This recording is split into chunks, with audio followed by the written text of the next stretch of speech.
Who should you pull for on Star Rail's 1.5 banners? How's it going, everyone? This is Kay, and we have a new healer and a physical DPS character. Let's go over their skills, strengths, and weaknesses to see who you should prioritize getting. Starting with Huohuo, she is an abundance character who, on top of healing, excels in removing debuffs and energy regeneration.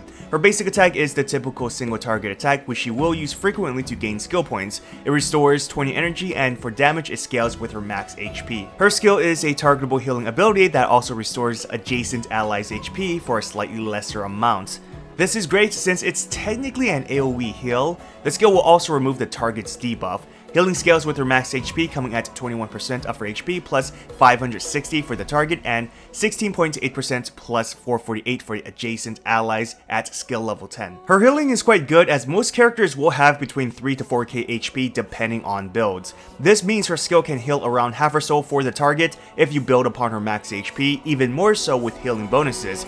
Her ultimate requires 140 energy, and upon use, it'll regenerate energy to all allies except for herself.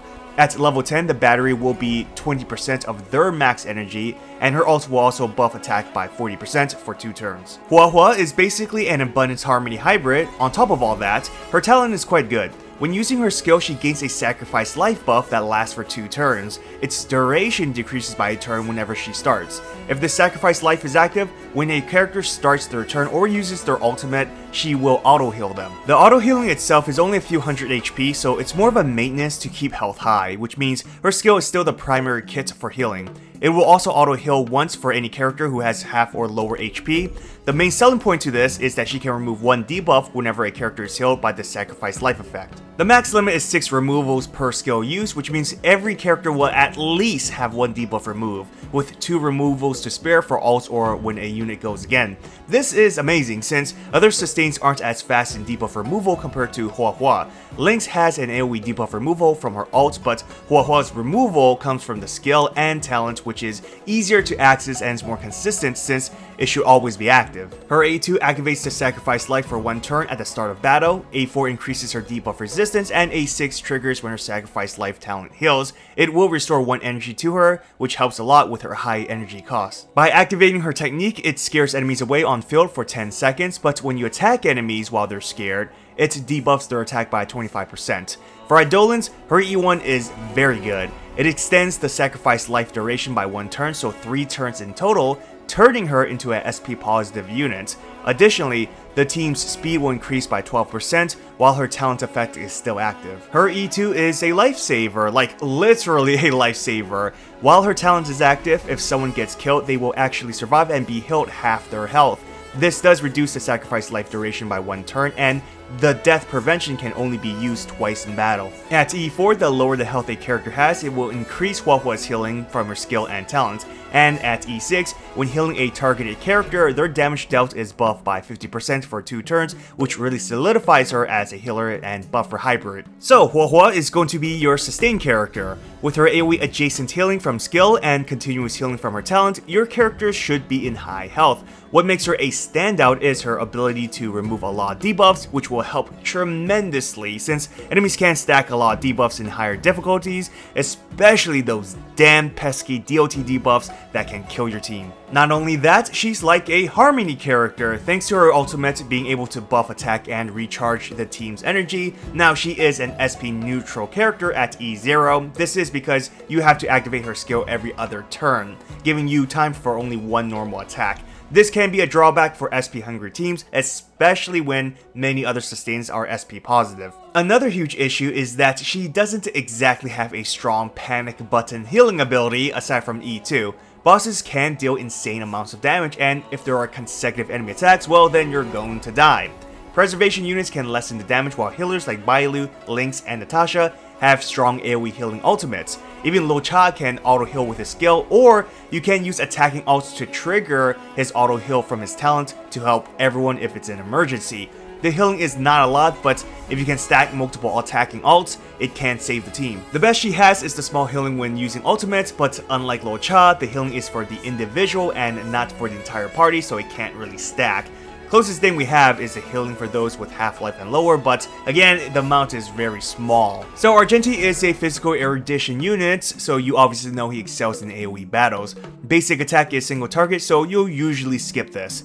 His skill is an AoE that deals physical damage, quite simple, but it regenerates 30 energy, which is important to his playstyle.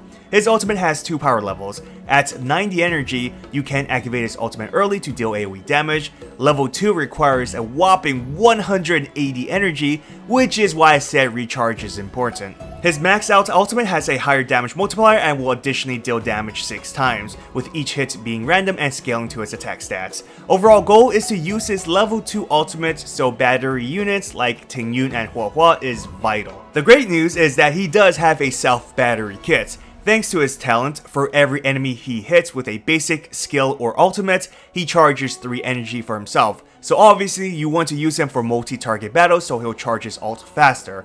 The talent will also grant him an ascend stack per enemy hit, which increases his crit rate by 2.5% with a max of 10 stacks. This helps with stat flexibility, allowing you to focus on crit damage, attack percentage, even speed stats when farming for relics. At A2, it gives 1 ascend stack at the start of a turn, helping you build his crit rate faster. A4 regenerates 2 energy for himself when enemies enter battle, and A6 helps him deal 15% more damage to enemies with half or lower HP. Using his technique will daze enemies, which means they won't attack you.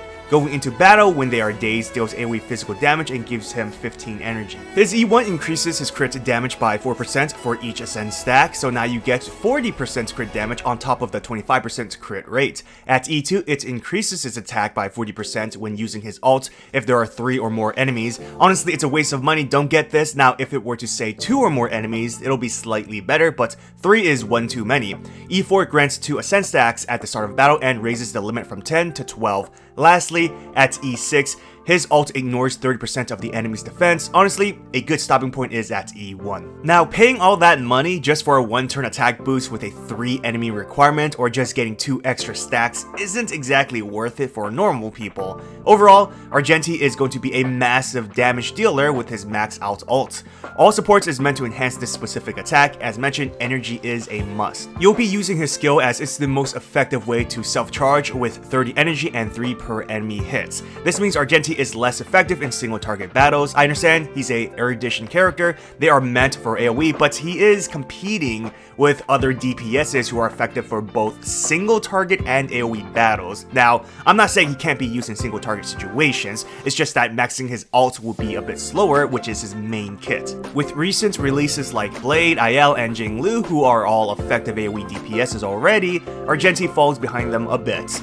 His max ult extra attacks are also randomized if there are multiple enemies. No doubt he's going to deal massive, and I'm talking about massive amounts of damage that will make big number lovers smile with joy, but his playstyle can be slow depending on the type of battle and who your supports are. Silver Wolf is a game changer, and we all know why. Her basic deals single target damage, but thanks to her talent, she has a chance to implant bugs on them that debuffs enemies. Her skill is a single target with the ability to add an element weakness to the enemy, which can lead to some fun and powerful team comps. The chosen weakness type is randomized based on your team's elements. This can be very beneficial to mono teams or dual element teams, as you can manipulate the chances of getting the desired weakness. For example, let's say you have 3 quantums and 1 wind in your party. This means either one of those elements can be implanted, but if the enemy has natural weakness towards wind, then you're guaranteed to implant quantum. Now, the skill also reduces damage resistance to the chosen element by 20%, but keep in mind,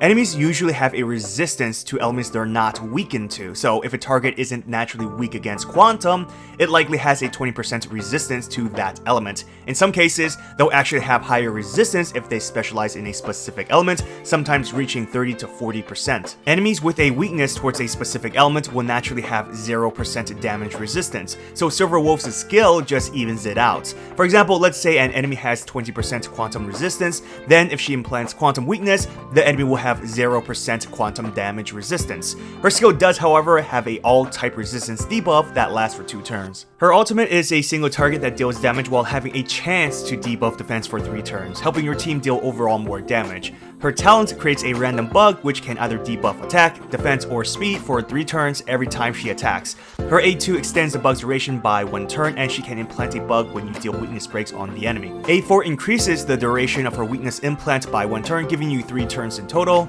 At A6, if there are 3 or more debuffs on the target when you use her skill, the target will get hit with an additional 3% debuff for all type resistance. You don't necessarily need higher Eidolons for Silver Wolf since her main contribution is the weakness implant. E1 recharges 7% energy to herself when using her ultimate for every debuff the enemy has with a max of 5. E2 reduces effective resistance when an enemy enters battle. E4 deals additional damage after her ultimate based on the amount of debuffs on the target, and at E6, her damage increases based on how many debuffs is on the enemy. The greatest strength Silver Wolf offers is allowing you to use teams that enemies aren't normally weak against. Now, since the weakness debuff is random based on your team's element, you can't fully control what type gets implanted, meaning you obviously don't want to just bring all randomized elements in battle. The best result is to narrow your team's element to only one outcome. If you bring 2 elements that the enemy isn't weak against, then there is a chance the wrong one will be implanted. What's worse is that you can continuously implant the wrong element, wasting your SPs and turn. So who should you pull for on the 1.5 banners? First priority should be Silver Wolf. She's a one-of-a-kind unit and truly is a phenomenal character to have.